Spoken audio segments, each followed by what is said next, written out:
मित्रों, आज हम इस कलयुग में घटित 10 ऐसी कथाएं आपके लिए संग्रहित करके लाए हैं, जिन्हें देखने और जानने के बाद आपको भी ये यकीन हो जाएगा कि भले ही इस घोर कलयुग में पाप अपने पैर तेजी से पसारता जा रहा हो, लेकिन आज भी सच्चे मन से कोई भक्त अपने इष्ट देव की भक्ति करता है तो परमपिता परमेश्वर किसी न किसी रूप में अपने भक्त की रक्षा एवं मदद अवश्य करते हैं। ये कथाएं हमें सिखाती हैं कि आज भी कोई ऐसी शक्ति अवश्य है जिसके हाथों में हम सभी की डोर है, अर्थात वही सर्वशक्तिमान है। नमस्कार दर्शकों, कलयुग की कथाओं के अध्याय 1 से 10 के इस संग्रह पर आपका हार्दिक स्वागत है। अध्याय 1। एक नगर में भगवान शिव का भव्य मंदिर था, जहाँ हर वर्ष दूर दूर से भक्तजन शिव जी के दर्शन के लिए आते रहते थे। श्रावण का महीना था। दूर दूर से कांवड़िए कांवड़ लेकर भगवान शिव को जलाभिषेक करने आए हुए थे।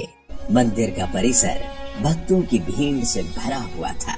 तभी अचानक आकाश में बिजलियां हुई और सोने का एक थाल उतरा।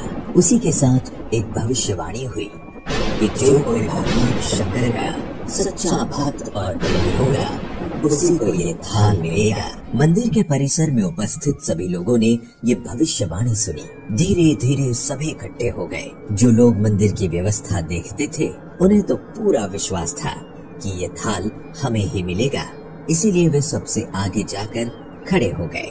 सबसे पहले एक पंडित जी आए और बोले, देखिए, मैं प्रतिदिन महादेव का अभिषेक करता हूँ, अतः मैं ही भोलेनाथ का सबसे निकटवर्ती प्रेमी और भक्त हूँ, इसीलिए थाल मुझे मिलना चाहिए। इतना कहकर पंडित जी ने थाल उठाया। जैसे ही पंडित जी ने थाल उठाया, थाल पीतल का हो गया। ये देखकर पंडित जी बड़े लज्जित हुए। उन्होंने थाल यथास्थान पर रखा और वहाँ से निकल गए। इसी प्रकार वहाँ उपस्थित सभी पंडितों ने खुद को आजमाया, लेकिन शायद उनमें से कोई भी सच्चा भक्त नहीं था। उन्हें भी थाल यथास्थान पर रखकर चले जाना पड़ा। इसके बाद उस नगर के राजा का आगमन हुआ।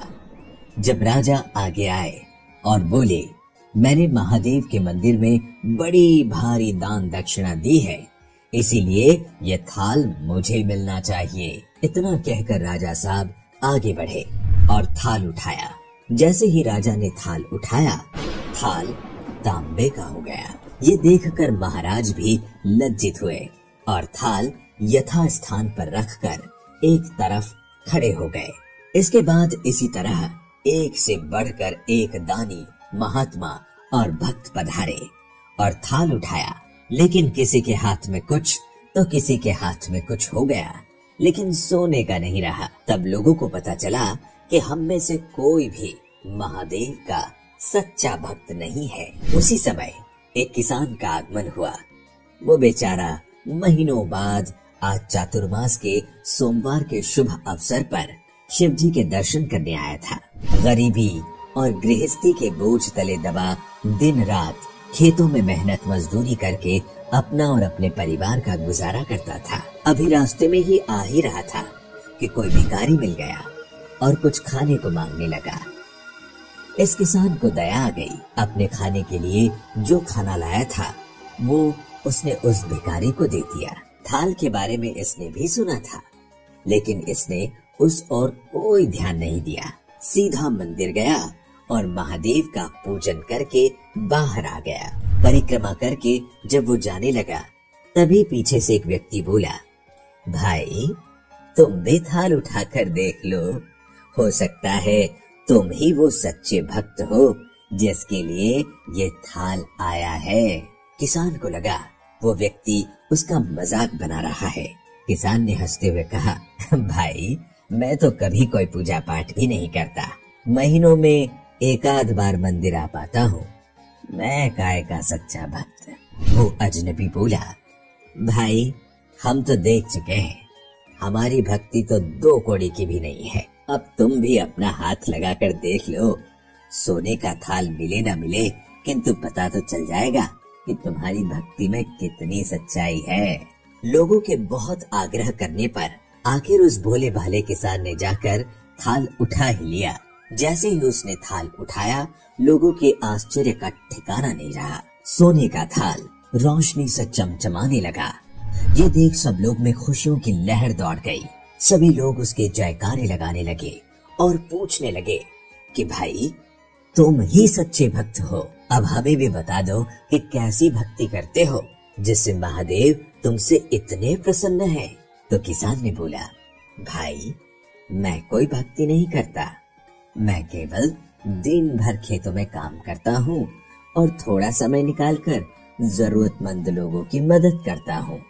इसके अलावा मैं कोई विशेष कार्य नहीं करता। लोग पूछने लगे, तुम लोगों की मदद क्यों करते हो? हंसते हुए किसान बोला, सुकून, दूसरों के चेहरे पर मुस्कान देखकर मुझे जो आनंद और खुशी होती है उसे मैं शब्दों में बयान नहीं कर सकता।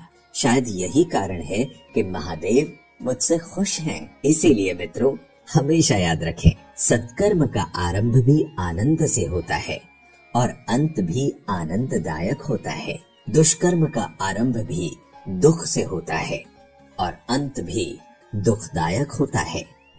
आप सैकड़ों मील की यात्रा करके भी दूसरों का दिल दुखाते हैं तो आपकी वो तपस्या, साधना और महादेव का दर्शन धूल के बराबर है।